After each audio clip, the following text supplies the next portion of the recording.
situation we're trying to contain. We are in lockdown.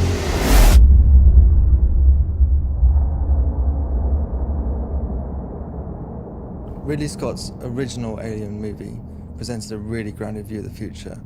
This wasn't holograms and touchscreens. It's chunky, analog, push-button technology. This is a world of CRT, not LCD.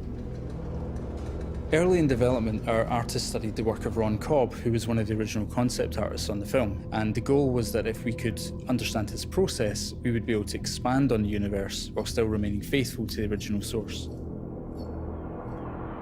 This lo-fi sci-fi approach doesn't just inform the visuals, it also has a big effect on how we design the gameplay.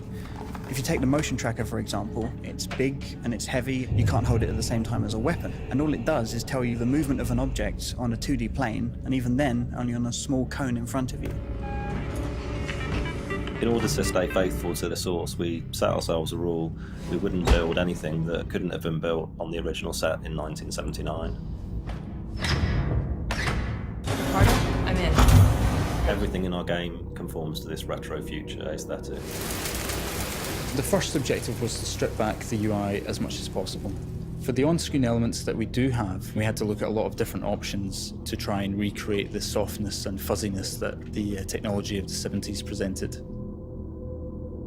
The technique that we found most effective was actually to take gameplay footage and UI elements and record them onto VHS tape and play them back through an old portable television.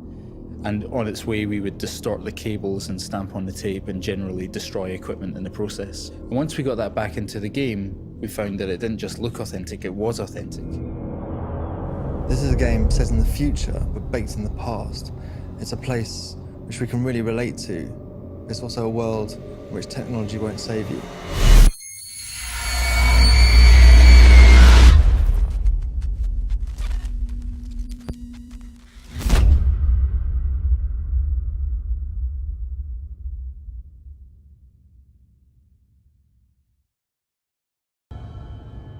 Sound is a massive component of any horror experience, and that's definitely the case with Alien.